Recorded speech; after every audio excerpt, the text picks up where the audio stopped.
گنجے شکر آئے، ماں پردے کے پیچھے تھی، مہر و ماں نے بھی آنچل نہیں دیکھا، لیکن پردے کے سامنے کربلا میں حسین ابن علی آئے۔ تو یہ پردے کے سامنے آئے، وہ پردے کے پیچھے تھی۔ تو جب مائیں پردے کے پیچھے ہوں تو پھر بیٹے جو ہیں وہ پردے کے سامنے آ کے وہ نقش ثبت کرتے ہیں کہ جو لوگوں کے زندگی کے نقوش کو جو ہے وہ اجال دیتے ہیں اور تقدیر بدل دیتے ہیں۔ تو اس لیے ماؤں کی ذمہ داریاں گھر سنبھالنا ہے۔ جب مغرب کی ادائیگی کے لیے حاضر ہوا، اور میں نے یہ اجازت خاص طور پہ اپنی ماں سے اس شرط پہ لی تھی کہ امی آپ مجھے اجازت دیں، میں حضور کی خدمت میں حاضر ہوتا ہوں، مغرب کی نماز بھی ادا کروں گا اور پھر حضور سے عرض کروں گا حضور میرے لیے اور میری ماں کے لیے بخشش کی دعا کر دیجئے۔ ماں نے اس شرط پہ اجازت دے دی اور میں حضور کی خدمت میں آ گیا، نماز مغرب ادا کی، سلام پھرا تو میرے دل میں آرزو تھی میں حضور سے عرض کروں حضور میرے لیے اور میری ماں کے لیے مغفرت کی بخشش کی دعا کر دیں، لیکن حضور عبادات میں، ذکر میں، نوافل میں ایسے مشغول ہوئے کہ میں آرزو رکھنے کے باوجود بھی عرض نہ کر سکا۔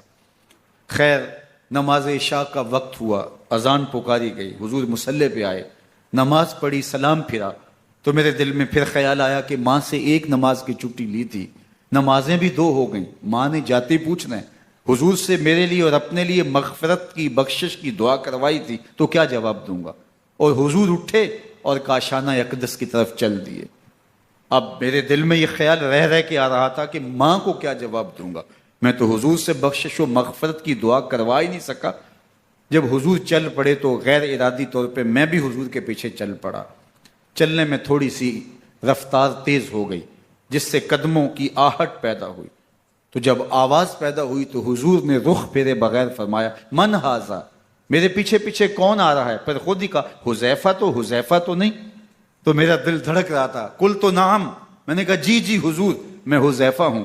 فرمایا ما حاجتوں کا غفر اللہ لکا ولأمک، کیا کام ہے؟ اللہ تجھے بھی بخش دے، تیری ماں کو بھی بخش دے۔ اب جو کام تھا وہ جنبش لب سے پہلے ہی ہو گیا، یہاں تو لفظوں کا سہارا بھی نہیں لینا پڑتا، وہ بند لبوں کی بولیاں بھی سنتے ہیں۔ اقبال بولا ہے فروغت صبح آثار و دہور، چشم تو بھی نندائے معاف صدور، تیری نظر تو سینوں کے چھپے راز بھی دیکھتی۔ تو کہا ما حاجتوں کا غفر اللہ لک ولأمک، اللہ تجھے بخش دے، تیری ماں کی بھی مغفرت کر دے، کیا کام ہے؟ اب جو کام تھا وہ تو ہو گیا۔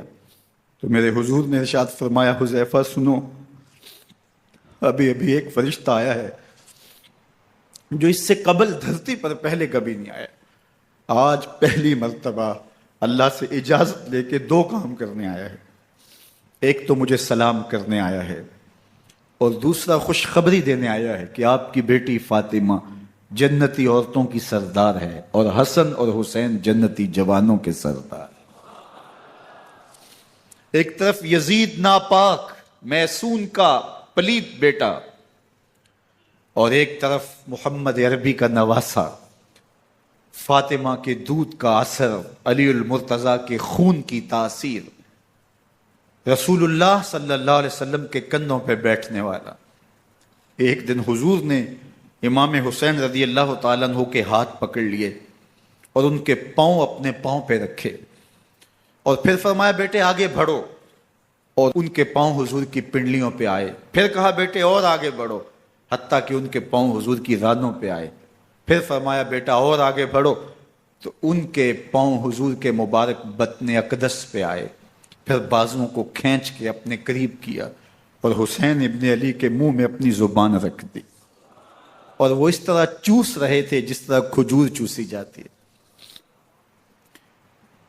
تو اللہ کے محبوب علیہ السلام نے حسین ابن علی کو اپنی زبان کا لعاب دہن دے کر کے، وہ شیر رحمت دے کر کے، وہ کوثر و تسلیم سے پاکیزہ تر آب رحمت عطا کر کے ان کی ہمیشہ کے لیے پیاس بجھا دی، تاکہ کل کربلا کے تپتے ہوئے ریگزار میں حسین ابن علی کو پیاس کی شدت تنگ نہ کرے اور پائے استقلال میں لغزش نہ آنے پائے۔ ان نازوں سے پالے ہوئے حسین کو ان محبتوں سے پالے ہوئے حسین ابن علی کو امتحان بھی اتنے بڑے درپیش تھے. یاری تیری سونا پر ازمیشاں تیریاں اگ، سونا پرکھیا جامدہ ہے نال اگاں دے لگ. جتنا بڑا شخص ہوتا ہے اتنی آزمائشیں بھی بڑی ہوتی ہیں. پیغمبر رحمت کی آغوش میں کھیلنے والا، حجرہ فاطمہ کا جانشین، مصلی رسول کا وارث، منبر رسول صلی اللہ علیہ وآلہ وسلم پر حضور کے مبارک پہلو اور گود میں بیٹھنے والا حسین، حضور کی زبان چوسنے والا حسین، حضور کے کندھوں پہ سواری کرنے والا حسین، آقا کریم علیہ الصلوۃ والسلام کے مبارک سجدے کی حالت کے اندر حضور کی پشت پہ کھیلنے والا حسین، جس حسین کا دروازہ مسجد نبوی کے اندر کھلتا تھا اور یزید کی کرتوتوں کے چشم دید گواہ تھے. یزید جب تخت نشین ہوتا ہے تو اسے یہ فکر ہوتی ہے کہ امام حسین، عبداللہ بن زبیر، عبداللہ بن عمر، عبداللہ ابن عباس یہ میری بیعت کریں. اور وہ ولید بن عقبہ کو لکھتا ہے کہ ہر صورت میں ان کی بیعت لو، اور اگر بیعت نہ دیں تو سختی کرو. حضرت امام حسین رضی اللہ تعالی عنہ کو بلاوا آتا ہے کہ آپ کو دارالامارت میں گورنر ہاؤس میں بلایا جا رہا ہے. ولید بن عقبہ کا پیغام آپ کو پہنچتا ہے. آپ اس وقت فرماتے ہیں کہ اس وقت جو پیغام پہنچا ہے وہ کسی خطرے سے خالی نہیں ہے. تو کچھ سواروں کو ساتھ لیا، کہا تم دارالامارت کے باہر کھڑے رہنا، اگر میری آواز بلند ہوئی تو اندر آ جانا، ورنہ تم انتظار کرنا. آپ اندر گئے. ولید بن عقبہ نے مروان کو بھی بلایا تھا. مروان بن حکم یہ گورنر مدینہ ولید سے پہلے رہ چکا ہے، تو اس نے مشورہ دیا کہ سختی کی جائے. خیر ولید بن عقبہ نے کہا کہ یہ خط ہے، حضرت امیر معاویہ کا انتقال ہو گیا اور یزید تخت نشین ہوا ہے، لہٰذا وہ آپ سے بیعت کا مطالبہ کرتا ہے. تو حضرت امام حسین رضی اللہ تعالیٰ عنہ نے فرمایا کہ میرے جیسا شخص یوں چھپ کے بیعت نہیں کر سکتا. اور آپ واپس پلٹے. مروان بن حکم نے ولید بن عقبہ کو کہا کہ یہ موقع ہے جانے نہ دیا جائے، اگر یہ نکل گئے تو دوبارہ تم قابو نہیں پا سکو گے اور انہیں یہیں قتل کر دیا جائے. حضرت امام حسین رضی اللہ تعالیٰ عنہ نے یہ بات سن لی. کہتے ہیں حضرت امام حسین انہی قدموں کے بل واپس پلٹے اور مروان بن حکم سے مخاطب ہو کے کہا، مروان کیا بول رہا ہے؟ وہ خاموش ہو گیا. فرمایا تو جانتا نہیں ہم کون ہیں؟ آنا حسین ابن علی ابن ابی طالب، میں حسین ہوں، میں علی کا بیٹا ہوں. ہمارے گھر میں قرآن اترتا رہا ہے، وحی کا نزول ہوتا رہا ہے، اور یزید فاسق ہے، فاجر ہے، مسلمانوں کا قاتل ہے اور شرابی ہے. میں ڈنکے کی چوٹ پہ یزید کی بیعت سے انکار کرتا ہوں. بس حیدری کچھار سے محمدی شیر نکل آیا ہے. اب اوسان خطا ہو گئے، راستہ چھوڑ دیا، واپس آئے. سیدہ زینب سے ملے، کہا مدینے کو چھوڑنا پڑے گا. کہا بھیا کیا ہوا؟ کہا یزید بیعت لینے پہ مصر ہے اور میں کسی صورت بھی بیعت نہیں کروں گا. رسول اللہ کا مدینہ ہمارے خون سے لالازار بنے گا. میں نہیں چاہتا کہ حضور کے شہر نور کی حرمت پامال ہو.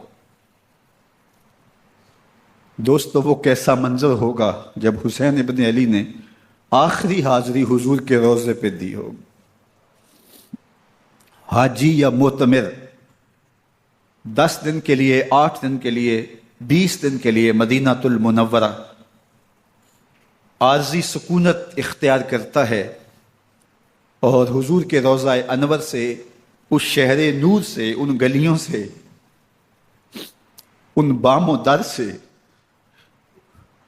ایسا مانوس ہو جاتا ہے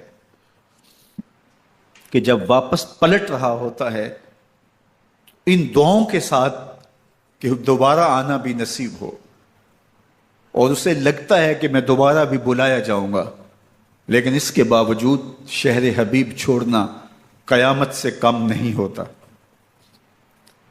اعظم چشتی مرحوم آخری بار جب حضور کے روضہ انور پہ گئے تو بیمار تھے، ویل چیئر پہ تھے۔ باب بقی سے باہر نکلے تو خادم سے کہا کہ میری ویل چیئر پیچھے سے کھینچو تاکہ میرا رخ روضہ انور کی طرف رہے، اور وہ پیچھے سے کھینچتا چلا جا رہا ہے۔ اور جب باب مکہ سے پیچھے جنت البقیع کے قریب سے گنبد خضرا نگاہوں سے اوجل ہونے لگا تو اعظم چشتی مرحوم نے کہا، جاں بدن سے نکلتی ہے اعظم، جاں بدن سے نکلتی ہے اعظم، کوئی آسان ہے مدینے سے جدا ہونا، کوئی آسان ہے مدینے سے جدا ہونا۔ یہ اس شخص کی کہانی ہے جو 10 دن 5 دن مہینہ 2 ماہ وہاں رہتا ہے اور پھر اس شہر کو چھوڑ کے آنا اس کے لیے آسان نہیں ہوتا۔ اور مجھے بتاؤ کہ حسین جو پیدا مدینے میں ہوا، جس کے گھر کا دروازہ مسجد نبوی کے اندر کھلتا تھا، جو مسجد نبوی کے اندر پرورش پا کے جوان ہوتا ہے اور مدینے کی گلیوں میں کھیلتا رہا، اس حسین ابن علی کے لیے مدینہ چھوڑنا، اور پھر وہ اس بات کا علم اور شعور رکھتے تھے کہ یہ آخری بار حضور کے در پہ حاضری ہے، دوبارہ اس شہر نور میں نہیں آ سکوں گا، تو کیا قیامت ہوگی اور کیا منظر ہوگا۔ محمد بن حنفیہ کے علاوہ خاندان نبوت کے جتنے لوگ تھے ان سب نے شہر مدینہ کو الوداع کہا، اور رات کے موقع میں مدینہ المنورہ کو، مسجد نبوی کو چھوڑ کر کے مکہ کی جانب عازم سفر ہوئے۔ 3 شعبان المعظم کو مکہ المکرمہ پہنچتے ہیں، ادھر کوفیوں کے خطوط آنے شروع ہو جاتے ہیں۔ حضرت امام حسین رضی اللہ تعالیٰ عنہ مسلم بن عقیل رضی اللہ تعالیٰ عنہ کو صورتحال معلوم کرنے کے لیے بھیج دیتے ہیں۔ 40,000 کوفی آپ کے ہاتھ پہ بیعت کر دیتے ہیں۔ ادھر 25 پیدل حج کرنے والے حضرت امام حسین 8 ذی الحج کو احرام باندھتے ہیں، لیکن آپ کو پتہ چلتا ہے کہ حاجیوں کے روپ میں قاتل چھپا دیے گئے، تو آپ اس احرام کو حج کی بجائے عمرے میں بدلتے ہیں اور کوفے کی جانب عازم سفر ہوتے ہیں۔ کائنات والو، ذرا سینے پہ ہاتھ رکھ کے دیکھو کہ یہ کتنا مشکل مرحلہ تھا۔ اس دین کی آبرو کو بچانے کے لیے حضرت امام حسین رضی اللہ تعالیٰ عنہ نے کتنا بڑا قدم اٹھایا۔ آپ کے بہی خواہ، دوست، احباب عبداللہ بن عمر یہ سارے روکتے ہیں، عبداللہ بن عباس کہتے ہیں حضرت نہ جائیے، الکوفی لا یوفی، کوفی کبھی وفا نہیں کرتے، آپ کے والد کو وہاں شہید کیا گیا، لیکن آپ ایک فرض کو نبھانے جا رہے ہیں۔ میرے غم گسارو، میرے مہربانوں، نہ روکو مجھ کو جانے دو، مجھے نانے کے دی کی ڈوبتی کشتی بچانے دو، میں جاتا ہوں کہ دنیا پر وفا کا نام رہ جائے، میں رہوں نہ رہوں پر عظمت اسلام رہ جائے۔ میں نہیں جاتا تو نبی کے گھر کی آن جاتی ہے، میں نہیں جاتا تو نبی کے گھر کی آن جاتی ہے، تمہارا دین جاتا ہے، میری غیرت ایمان جاتی ہے۔ حضرت امام حسین یہاں سے چلتے ہیں، ابھی راستے میں ہی پہنچتے ہیں کہ یہ خبر آتی ہے کہ کوفے والوں نے بے وفائی کر دی، حضرت مسلم بن عقیل رضی اللہ تعالیٰ عنہ کو شہید کر دیا گیا، نعمان بن بشیر معزول کر دیے گئے، ابن مرجانہ ابن زیاد وہاں متعین کر دیا گیا جو سخت گیر شخص تھا، اور اس نے لوگوں کو ڈرایا دھمکایا اور کوفے کے لوگوں کے دل بدل گئے اور وہ بیتیں توڑنے لگے۔ وہ منظر مسجد کوفہ کا کتنا دل گداز تھا۔ جب امام نماز کے لیے کھڑے ہوئے تو 40,000 لوگ آپ کے پیچھے تھا۔ جب سلام پھیرا اور امام نے دیکھا کہ پیچھے لوگ نہیں ہیں، پھر لوگوں نے اپنے دروازے بھی بند کر لیے۔ رات کی تنہائیاں ہیں، اور حضرت مسلم بن عقیل کو کوئی پناہ دینے والا نہیں. لوگوں نے دروازے بند کر لیے کہ کہیں ہمارے گھر میں نہ آ جائیں اور ہم مشقت اور حکومتی تشدد کا شکار نہ ہوں. کتنا دردناک لمحہ ہے حضرت مسلم بن عقیل رضی اللہ تعالیٰ عنہ پہ. اور پھر حضرت مسلم بن عقیل بے دردی سے شہید کر دیے جاتے ہیں. آپ ابھی راستے میں ہیں، یہ ساری کہانی پہنچتی ہے کہ حضرت مسلم شہید کر دیے گئے اور بے دردی سے شہید کر دیے گئے. وہ جنہوں نے خط لکھے تھے کہ ہم آپ کے ساتھ ہیں اور ہم منتظر ہیں، چشم برا ہیں، آپ کے قدموں کی چاپ سننے کے لیے بےتاب ہیں، آج انہوں نے بیعتیں توڑ دی. 40,000 کوفی منحرف ہو گئے. مسجد کوفہ کا وہ منظر کس قدر روح کو تڑپا دینے والا تھا. ہم پچھلے سال عصر اور مغرب کے درمیان جب کوفہ پہنچے تو سورج ڈوبنے کے قریب تھا. میں نے اپنی زندگی میں اتنا اداس موسم کہیں نہیں دیکھا جتنا اداس موسم کوفے میں دیکھا. ایسے لگتا تھا جس طرح کوفے کی آب و ہوا آج بھی شرمندہ ہے.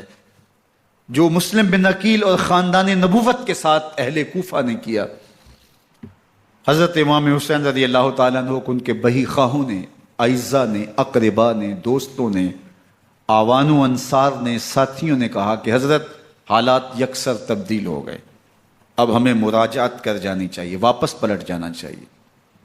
تو حضرت امام حسین کافی سوچ بچار میں رہے. پھر اس کے بعد آپ نے فیصلہ کیا کہ ہم آگے بڑھیں گے. دوستوں نے کہا کہ حضرت اگر آپ آگے بڑھیں گے تو ہمیں لگتا ہے کہ وہ آپ کے ساتھ سلوک اچھا نہیں کریں گے اور آپ بچوں کے سامنے پیاسے شہید کر دیے جائیں گے. تو حضرت امام حسین رضی اللہ تعالیٰ عنہ نے وہاں ایک خطبہ ارشاد فرمایا کہ لوگوں تم جو مجھے بتا رہے ہو مجھے اچھی طرح معلوم ہے، جو تم مجھے منظر پیش کر رہے ہو وہ میری نگاہوں میں ہے، اور جو کچھ ہونے والا ہے چشم تصور وہ منظر دیکھ رہی ہے. چونکہ حضرت امام حسین رضی اللہ تعالیٰ عنہ کی شہادت کی خبر حضرت امام حسین کے پیدا ہوتے ہی خاندان نبوت میں عام تھی. حضور علیہ الصلوۃ والسلام کو یہ بات جبریل امین نے آ کے بتائی تھی جب حسین ابن علی کے ساتھ حضور محبت کا اظہار کر رہے تھے. تو یہ جبریل امین نے آ کے کہا تھا حضور آپ کا یہ بیٹا ارض طف میں شہید کر دیا جائے گا، اور کربلا کی مٹی لا کے حضور کو دی اور ام سلمہ کو حضور نے عطا کر دی. حضرت ام سلمہ کہتی ہیں کہ ایک دن میں سوئی تو خواب دیکھا کہ حضور کے مبارک بال بکھرے ہوئے ہیں اور سخت پریشان ہیں. تو میں نے کہا کہ حضور آپ کی یہ کیا حالت ہے؟ وَبِيَدِهِ قَارُورَةٌ، اور حضور کے ہاتھ میں ایک شیشی ہے، فِيهَا دَمٌ، جس کے اندر خون ہے. تو میں نے کہا حضور یہ کیا؟ فرمایا میں قتل گاہ حسین سے آ رہا ہوں اور یہ حسین ابن علی کا خون ہے. تو کہا 10 محرم کا دن تھا، دوپہر کا یہ منظر تھا، میں قیلولہ کر کے اٹھی، جب میں نے دیکھا تو وہ شیشی جس میں کربلا کی مٹی رکھی تھی وہ خون بن چکی تھی. تو یہ خبر پہلے دی گئی تھی، یہ بتا دیا گیا تھا. فرمایا میرے دوستو جو تم مجھے بتاتے ہو میں اس سے بے خبر نہیں ہوں، یہ سب کچھ ہونے والا ہے، لیکن اس کے باوجود میں کیوں جا رہا ہوں؟ تو آپ کا ایک تاریخ ساز جملہ ہے جو کربلا کے فلسفے کو ہمارے سامنے رکھتا ہے کہ یہ اتنا بڑا امتحان کیوں دیا. حضرت امام حسین رضی اللہ تعالیٰ عنہ نے فرمایا وَلَكُمْ فِيَّ أُسْوَةٌ، میں اس لیے جا رہا ہوں قیامت تک ظلم، جبر اور ناانصافی کے خلاف کھڑے ہونے والوں کے لیے کوئی نمونہ تو ہو. میری زندگی قیامت تک ظلم، جبر اور استحصالی نظام کے خلاف کھڑے ہونے والوں کے لیے نمونہ ہے. تو حضرت امام حسین رضی اللہ تعالیٰ عنہ نے حق اور باطل کے درمیان ایک سرخ لکیر کھینچ دی اپنے خون سے. اب حق اور باطل کا امتیاز کرنا مشکل نہیں ہے، کوئی باطل پہ اڑا رہے تو الگ بات ہے، لیکن امتیاز کرنا مشکل نہیں ہے. حدود بالکل واضح کر دی. اقبال نے یہاں کتنی خوبصورتی کے ساتھ اس مضمون کو نبھایا.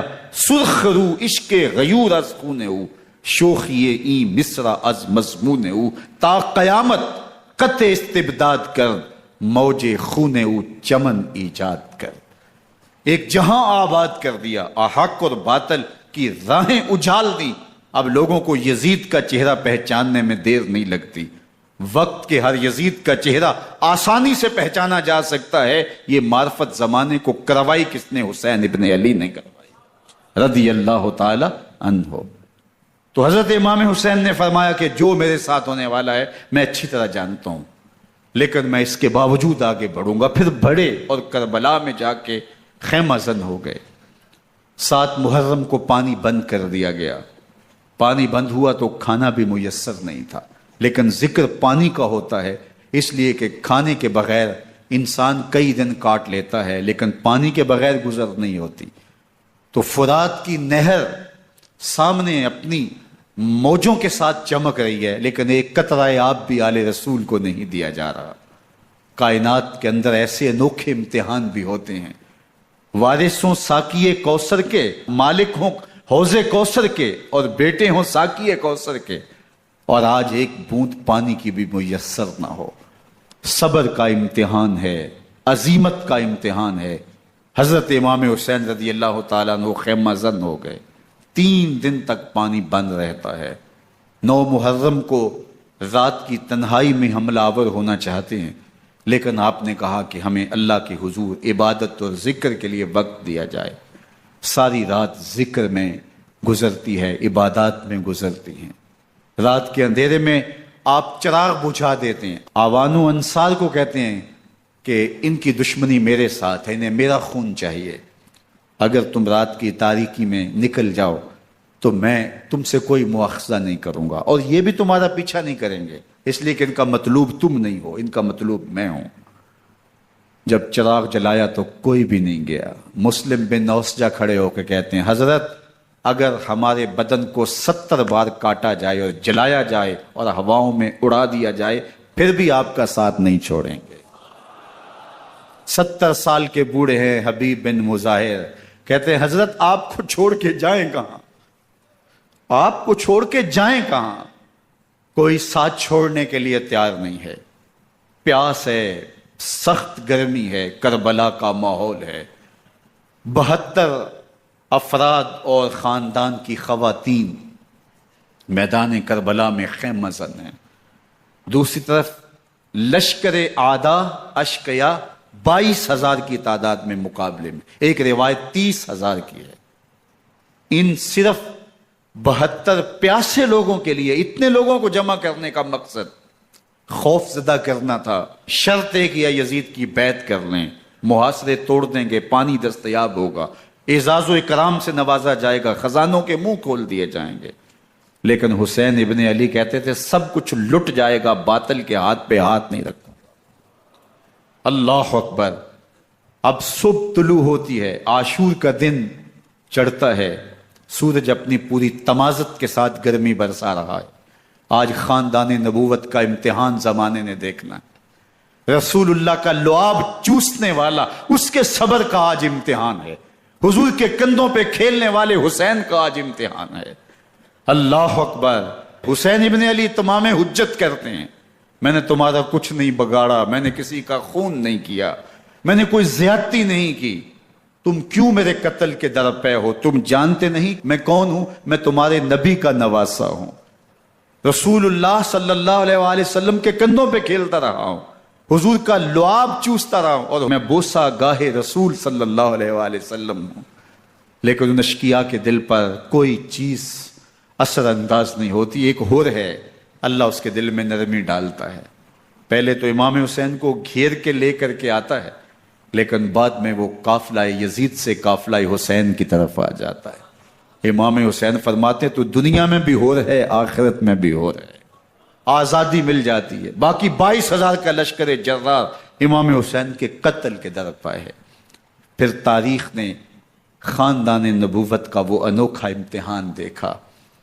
حضرت امام حسین کے بچے بالخصوص خواتین پیاس کی شدت میں حلق خشک ہیں۔ حضرت سکینہ تڑپ کے اپنے باپ سے کہتی ہیں کہ مجھے 6 ماہ کے لیے اصغر کی پیاس نہیں دیکھی جا رہی۔ بچے کو ہاتھوں پہ اٹھاتے ہیں اور نہر فرات کے کنارے پہنچ کے فرماتے ہیں اشقیاء سے مخاطب ہو کے تمہارا معاملہ میرے ساتھ ہے، اس 6 ماہ کے بچے نے تمہارا کچھ نہیں بگاڑا۔ اور چلو بھر کے اس کا حلق سیراب کرنا چاہتے ہیں، ایک دو شاخہ تیر آتا ہے جو حضرت علی اصغر کے گلے کو چیر دیتا ہے۔ راوی لکھتے ہیں کہ وہ عام تیر نہیں تھا، جانوروں کو شکار کرنے کے لیے جو بڑے تیر ہوتے ہیں وہ دو شاخہ تیر تھا، وہ گردن کو کاٹ دیتا ہے، خون بہنے لگتا ہے، گردن لٹک جاتی۔ حضرت امام حسین وہ بہتا ہوا خون اپنے چلو میں لیتے ہیں اور آسمان کی طرف اچھال کے کہتے ہیں مالک حسین کی یہ قربانی بھی قبول فرما۔ یہ تماشا لبے بام نہیں ہے، بچہ بیمار ہو ڈاکٹر جواب دے دیں، ماں باپ کے ہاتھ پھول جاتے ہیں، زندگی کی سانسیں ابھی چل رہی ہوتی ہیں لیکن ڈاکٹر کہے کہ یہ میرے بس کا روگ نہیں ہے، کہیں اور لے جاؤ، تو زندگی کا لف و نشر غیر مرتب ہو جاتا ہے۔ میں سلام پیش نہ کروں حسین ابن علی کو، 6 ماہ کا علی اصغر ہاتھوں میں دم توڑتا ہے، گردن لٹک جاتی ہے، خون بہ رہا ہے، اب خیموں کی طرف بڑھ رہے ہیں لیکن زبان پہ شکایت نہیں ہے، کہتے ہیں مالک حسین کی یہ قربانی قبول کر لے۔ اب خیموں کی طرف آنا، شہر بانو، ام رباب، سیدہ زینب، حضرت سکینہ سلام اللہ علیہا کا سامنا کوئی آسان کام نہیں تھا، لیکن حسین ابن علی آتے ہیں، شہزادے کو یہاں خیموں کے قریب رکھ کے کہتے ہیں کہ یہ حوض کوثر سے سیراب ہو گیا ہے۔ اللہ اکبر، کوہرام مچ جاتا ہے خیموں کے اندر، کیا منظر ہوگا اور ان کو کن الفاظ کے پیرائے میں ڈھال کر کے ان کیفیات کو بیان کیا جا سکتا ہے جو اہل بیت کے خیموں کے اندر علی اصغر کی شہادت کے بعد کا منظر رقم ہو رہا ہوگا۔ اللہ اکبر، ادھر اشکیا آوازیں دے رہے ہیں، مبارزت کے لیے پکار رہے ہیں۔ زمانے نے پھر وہ منظر بھی دیکھا کہ جوان بیٹے کو 18 سال کی کمائی حضرت امام حسین میدان عمل میں بھیج رہے ہیں، وہ علی اکبر جو حسین کا نور نظر ہے، آنکھوں کا قرار ہے، دل کی تسکین ہے۔ اور پھر حضرت علی اکبر جب گھوڑے کی زین سے فرش زمین پہ گرتے ہیں تو باپ کو آواز دیتے ہیں، اور حضرت امام حسین جو ہے وہ آگے جا کے بیٹے کی لاش اٹھاتے ہیں۔ اللہ اکبر، 18 سال کے بیٹے کی لاش کو کندھوں پہ اٹھا کے خیموں تک لاتے ہیں اور ہاتھ پھیلا کے کہتے ہیں مالک حسین کی یہ قربانی بھی قبول فرما۔ کبھی قاسم بن حسن کی لاش اٹھا کے لاتے ہیں، کبھی اون و محمد کی لاشیں اٹھا کے لاتے ہیں، بتیجوں کی، بھانجوں کی، بھائی عباس کے کٹے ہوئے بازو اور زخموں سے چھدا ہوا لاشا۔ کیا کیا قیامتیں تھیں جو اس کربلا کے ایک میدان کے اندر نہیں توڑی گئیں۔ حضرت امام حسین پر دکھ پہ دکھ، تکلیفوں پہ تکلیفیں، اب 71 لاشیں اٹھا کے خیموں تک پہنچا چکے، اور ادھر مبارزت کی دعوت دی جا رہی، آؤ میدان عمل میں آؤ، اب دیر کیوں کر رہے ہو۔ رسول اللہ کا حرم، رسول اللہ کی شہزادیاں جو نازوں میں پلی تھی، وہ کلیاں جو شبنم کا بوجھ بھی گوارا نہیں کر سکتی تھی، آج مصیبتوں کے پہاڑ ٹوٹ گئے۔ حضرت امام حسین کبھی شہربانوں کو، کبھی ام رباب کو دلاسا دیتے ہیں، کبھی حضرت زینب کو کہتے ہیں۔ حضرت زینب کربلا کے اس میدان کے اندر بڑے حوصلے کے ساتھ اپنے بھائی کے ساتھ کھڑی رہی، اپنے 2 بیٹے راہ خدا میں پیش کیے، ان کی لاشیں وصول کی، لیکن زینب جس جرأت کے ساتھ، جس پامردی کے ساتھ اس سارے منظر کو حوصلے کے ساتھ سہتی رہی، وہ یقیناً حوصلہ سیدہ زینب سلام اللہ علیہا کا ہی ہے، لیکن یہ وہ منظر تھا کہ زینب کا دل بھی ڈول گیا جب حسین ابن علی گھوڑے پہ بیٹھنے لگے اور ان کو گھوڑے میں بٹھانے والا کوئی نہیں تھا، اور جو بھی سوار جاتا پھر واپس اس کی لاش ہی آتی اور حسین ابن علی لے کے آتے۔ آج حسین ابن علی جا رہے ہیں، زندگی کا سارا سرمایہ لٹ رہا ہے، حضرت زینب سلام اللہ علیہا سنبھل نہیں رہی۔ حضرت امام رضی اللہ تعالیٰ عنہ اٹھے اور آپ نے حضرت زینب کو صبر کی تلقین کی اور کہا کہ صبر ہی بہترین ذریعہ ہے اور اللہ کی قربت کا ایک بہترین سبب ہے، اور ان کو صبر کی تلقین کرتے ہوئے فرمایا کہ میرے بعد تم نے اس ذمہ داری کو سنبھالنا ہے اور ان مخدرات اسلام کی، ان شہزادیوں کے پردے کی تم نے حفاظت کرنی ہے۔ اور پھر گھوڑے کی زین کس کے امام حسین لشکر اشقیاء کی طرف بڑھتے ہیں۔ اب خیموں سے سسکیوں کی آواز آ رہی ہے، ان کا سردار، ان کا تاجدار آج سب کو چھوڑ کے کربلا کے میدان کی طرف بڑھ رہا ہے۔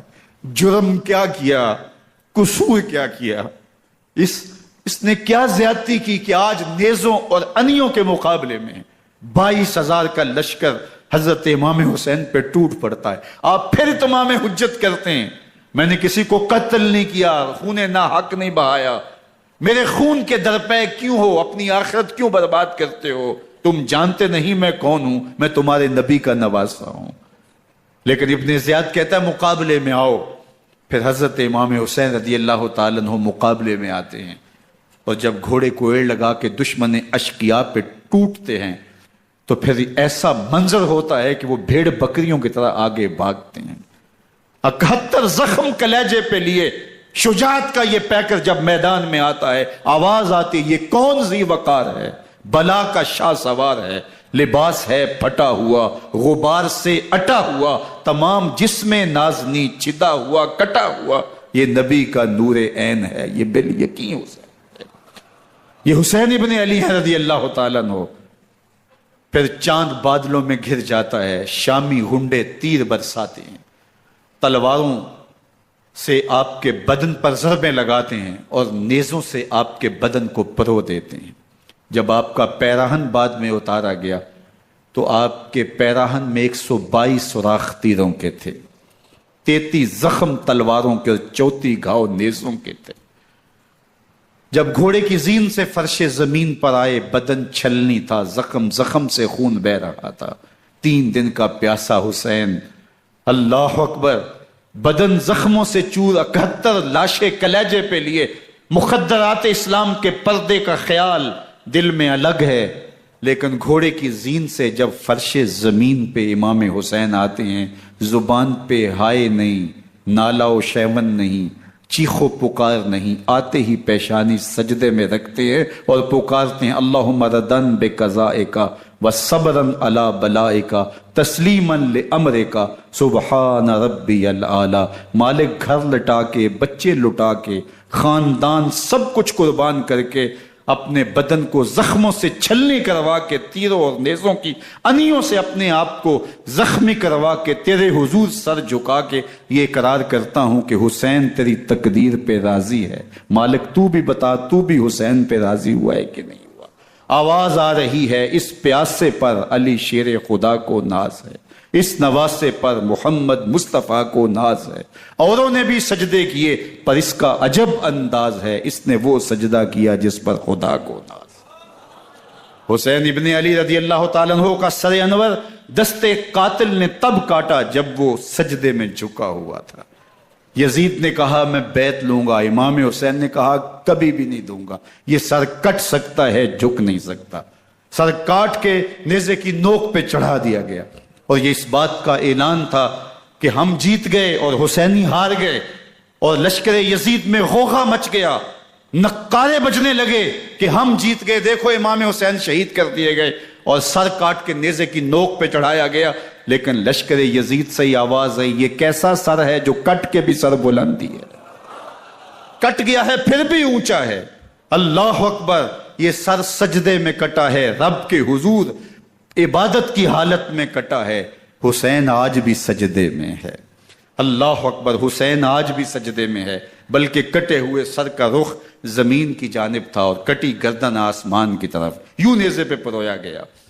اللہ اکبر، ایک شاعر نے نقشہ کھینچا، باں کے سر نیزے پہ اور سوئے زمیں ہے روح، یعنی سجدہ ثانی کی ہے آرزو۔ رکعت کے 2 سجدے ہوتے ہیں، ابھی ایک سجدہ ہوا تھا کہ دستے قاتل نے سر کاٹ دیا، کہا حسین کی پیشانی میں دوسرے سجدے کی تمنا مچل رہی ہے۔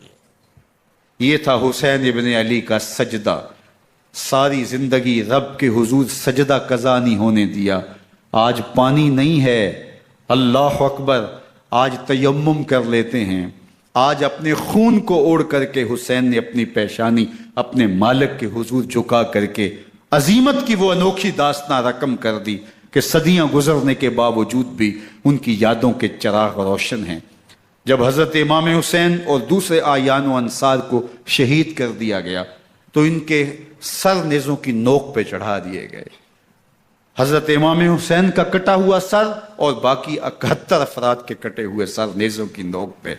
اور 10 سواروں کو ابن سعد نے کہا کہ ان کو رون دو، اور گھوڑوں کی ٹاپوں تلے حضرت امام حسین رضی اللہ تعالیٰ عنہ اور ان کے آوان و انصار کو جو ہے وہ روندا گیا، حتیٰ کہ ان کی استخوان مبارک، ان کی ہڈیاں بھی چور چور ہو گئیں.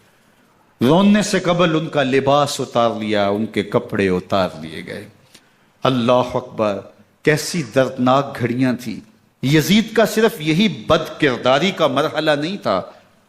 اس کربلا کے صحرا کے اندر یزید نے جس طرح امام حسین رضی اللہ تعالیٰ عنہ کو شہید کیا اور حضرت امام حسین کے خاندان کو شہید کیا، جب مدینہ المنورہ پر یزید نے مسلم بن عقبہ کو مقرر کیا، جس کو بزرگوں نے مصرب بن عقبہ کہا ہے، تو اس کو کہا 3 دن تک مدینے کا حرم تمہارے لیے حلال ہوگا، جو چاہو تم کرنا، اور شامی فوجوں کو اجازت ہوگی. تو وہاں بھی انہوں نے 10,000 تابعین اور 700 صحابہ کو شہید کیا. حضرت ابو سعید خدری رضی اللہ تعالیٰ عنہ گھر سے باہر نکلے، کافی بوڑھے ہو چکے تھے، تو انہوں نے حضرت ابو سعید خدری کو پکڑ لیا. کہا تم کون ہو؟ کہا مجھے ابو سعید خدری کہتے ہیں. تو کہا ہاں تمہارا نام سنا ہے، اور داڑھی سے پکڑ کے کھینچا اور کہا کہ ہے تمہارے پاس جو ہمیں دو. تو کہا کہ میرے پاس تو کچھ بھی نہیں، میں تو فقیر آدمی ہوں. تو ان کے گھر ان کو لے گئے، تو 2 کبوتر رکھے تھے حضرت ابو سعید خدری نے، تو وہ کبوتر لوٹ کے لے گئے. اللہ اکبر. حضرت ابن سنان رضی اللہ تعالیٰ عنہ کو، جو حضور کے علم بردار تھے فتح مکہ کے دن، ان کو ستو پہلے پلائے اور پھر ان کی گردن کاٹی گئی اور کہا یہ ہے وہ ستو جو تم زندگی میں آخری بار پیو گے. ایک گھر میں داخل ہوئی شامی فوج، تو ایک خاتون کے ابھی بچہ پیدا ہوا تھا، اور قابلہ نے، دائیا نے وہ بچہ ماں کی چھاتی پہ لٹایا، اور وہ ماں کا پہلا دودھ پی رہا تھا. تو یہ جا کے کہنے لگے نکالو تمہارے پاس جو کچھ ہے. تو اس خاتون نے کہا تم جانتے ہو یہ بچہ کون ہے؟ تو انہوں نے کہا ہم نہیں جانتے. کہا یہ حضرت ابن ابی کبشہ انماری رضی اللہ تعالیٰ عنہ کا بچہ ہے، اور یہ وہ صحابی ہیں کہ جو بیت الشجرہ کے موقع پہ حضور کے ہاتھ پہ بیعت کرتے ہیں. انہوں نے اس چیز کا لحاظ نہ کیا کہ جو کچھ ہے وہ ہمیں دو، ورنہ تیرے بچے کے نہیں چھوڑیں گے. تو ماں بچے سے مخاطب ہو کے کہتی ہے، ابھی بچہ پیدا ہوا ہے اور ماں سے پہلا دودھ پی رہے، کہ بیٹے اگر میرے پاس کچھ ہوتا، وہ قیمتی سے قیمتی چیز بھی ہوتی، تیری جان کے لیے قربان کرتی، لیکن اس وقت میرے پاس کچھ ہے نہیں. تو ایک شکی آگے بڑھا اور بچے کو ایک ٹانگ سے پکڑ کے کھینچ کے دیوار کے ساتھ پٹک کے مارا، جس سے دماغ کا بھیجا نکل گیا. کیا کیا زیادتیاں نہیں کی. 700 صحابہ حرہ کے واقعہ میں شہید کیے یزید نے، اور 10,000 تابعین شہید کیے. مسجد نبوی میں ممبر رسول کے ساتھ گھوڑے باندھے، اور وہ ممبر رسول اور مصلی رسول کے قریب لید کرتے رہے. حضرت سید عبد المسیب فرماتے ہیں میں نابینا تھا اور حضور کے روضہ انور کے پاس بیٹھا تھا، اور یزید کے سپاہی آتے، جو بھی مسجد میں نظر آتا پکڑ کے لے جاتے. مجھے نابینا سمجھ کے چھوڑ دیتے، لیکن میں پریشان تھا کہ ظہر کا وقت ہوگا، عصر کا وقت ہوگا، مغرب عشاء کا وقت ہوگا، نہ اذان نہ اقامت نہ جماعت، تو کیسے مجھے پتہ چلے گا کہ نماز کا وقت ہو گیا، اور کیسی میری نمازوں کا کیا بنے گا. میں اس فکر میں بیٹھا تھا.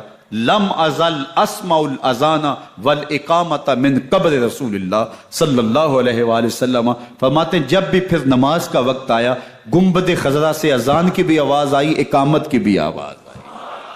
3 دن تک مسجد نبوی کے اندر گھوڑے بندے رہے اور مدینہ کی حرمت پامال کی. مدینہ کے گھروں کے اندر یہ بد کماش داخل ہوئے، اور جو بدکاریاں انہوں نے کی کلیجہ منہ کو آتا ہے. 1002 شیزائیں ان بدکاروں کی بدکاریوں کی وجہ سے کنواری حالت کے اندر حاملہ ہوئی. 3 دن تک مدینے کا حرم انہوں نے پامال کیا، اور پھر مکہ المکرمہ میں کعبۃ اللہ پر گولے برسائے اور کعبہ کا غلاف جل گیا. وہ تو یزید مر گیا، اور حضرت عبداللہ ابن زبیر رضی اللہ تعالیٰ عنہ نے اپنی خلافت کا اعلان کیا. یزید کے یہ کرتوت تھے، ادھر اہل مدینہ کو ستایا، ادھر اہل مکہ کو ستایا، اور رسول اللہ صلی اللہ علیہ وسلم کے خانوادے کی بے حرمتی اور توہین کی. نہ صرف انہیں قتل کیا گیا، ان کی لاشوں پہ گھوڑے دوڑائے. ابن سعد اور شمر جو ہے وہ خیموں میں داخل ہوا، اور مخدرات اسلام کی چادریں چھیننے کی کوشش کی، حضرت زینب سلام اللہ علیہا نے مخاطب ہو کے کہا ہمارے چہرے کے رکھوالے چلے گئے ہیں، ظالم تو خیال نہیں کرتا ہم رسول اللہ کی بیٹیاں ہیں۔ حضرت شہربانو، حضرت زین العابدین اور حضرت زینب سلام اللہ علیہم، ان تینوں کو ایک اونٹ پہ باندھا گیا اور باقی اونٹوں پہ باقی سادات کو، حضور کی شہزادیوں کو باندھا گیا، رسیوں میں جکڑا گیا اور اونٹوں پہ باندھ کر کے کوفے کی جانب آگے آگے شہیدوں کے سر چل رہے ہیں اور پیچھے یہ قافلہ چل رہا ہے۔ اور جب یہ قافلہ وہاں سے گزرا جہاں لاشیں پڑی تھی، امام زین العابدین 14 سال کے تھے اور بیمار تھے اور ان کا حوصلہ نہ ہوا، وہاں غشی ان کے اوپر آنے لگی اور وہ منظر ابن کثیر نے، باقی لوگوں سب نے لکھا ہے کہ پھر جب ان کی یہ حالت ہوئی تو پھر سیدہ زینب سلام اللہ علیہا، جنہوں نے ابھی تک بڑے حوصلے کے ساتھ ساری مشکلات کا مقابلہ کیا تھا، اب ان کے بندھن ٹوٹ گئے اور آنکھوں سے آنسو بہنے لگے اور سیدہ زینب تھے امام حسین رضی اللہ تعالیٰ عنہ کی لاش پہ کھڑے ہو کے، اور وہ روندی ہوئی لاش، ٹوٹی ہوئی ہڈیاں اور وہ پریشان بدن، کٹا ہوا سر نیزے کی نوک پہ اور لاش یہ پڑی ہے، تو حضرت سیدہ زینب نے مدینے کی طرف منہ کر کے جو ہے وہ حضور سے فریاد کی، یا محمد آہو، یا محمد آہو، ھذا حسین بالآراء مزمل بالدماء، یا محمد آہو بناتوں کا سبایا۔ یا رسول اللہ، اے پیارے آقا، یا جد آہو، اے ہمارے نانا محترم، یہ دیکھیے آپ کا حسین پڑا ہوا ہے، بدن سے کپڑے اتار لیے گئے، خاک ہوائیں اڑا رہی ہیں اور اس کے اوپر چادر جو ہے وہ مٹی کی پڑ گئی ہے، حضور آپ کی اولاد کاٹ دی گئی، اور پھر کہا بناتوں کا سبایا، حضور دیکھیے آپ کی بیٹیوں کے ہاتھ باندھ دیے گئے ہیں، اونٹوں پہ کس دیا گیا ہے، سر شہیدہ آگے آگے چل رہے ہیں اور حضرت سیدنا امام حسین کا آگے آگے سر ہے۔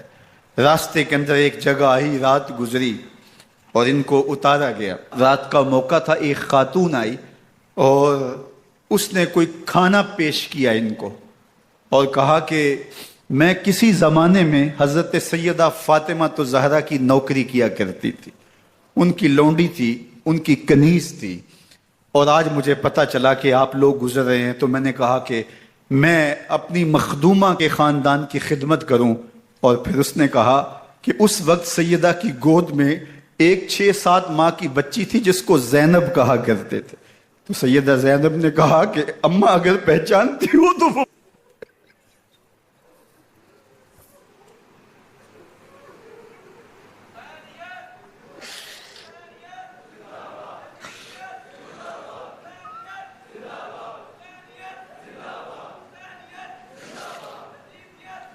یہ تاراج اور لٹا ہوا کارواں پھر وہاں سے کوفے میں کیسے پہنچا، اور کوفے کے اندر سیدہ زینب سلام اللہ علیہا نے وہ یزید کے دربار میں، ابن زیاد کے دربار میں وہ جرأت آمیز جو باتیں کہیں، اللہ اکبر، زینب کی زبان میں علی کی خطابت بول رہی تھی، اور پھر دشمن اور دوست سارے رونے لگے، اور وہ کیا دل گداز منظر تھے، اور پھر یہ سروں کا قافلہ اور سادات کرام کا مشکیں کسی ہوئی ہیں اور اونٹوں پہ باندھے ہوئے، ان کو وہاں سے پھر قادسیہ اور قادسیہ سے پھر دمشق یزید کے دربار میں پہنچایا گیا، اور وہاں سے یہ لٹے ہوئے خانمہ برباد تاراج لوگ مدینہ المنورہ میں کیسے پہنچے، اور اہل مدینہ نے کیسے استقبال کیا، اور وہ منظر کتنا دلگداز تھا جب اہل مدینہ زینب سے پوچھتے تھے زینب حسین کہاں ہے؟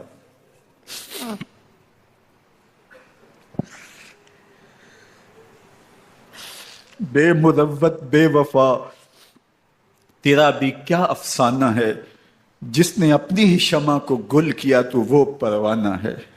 اپنے پیغمبر کے شہزادوں کو اور اپنے پیغمبر کی شہزادیوں کو جو دکھ اس امت نے دیے، یہ کائنات کی ایک انوکھی داستان ہے۔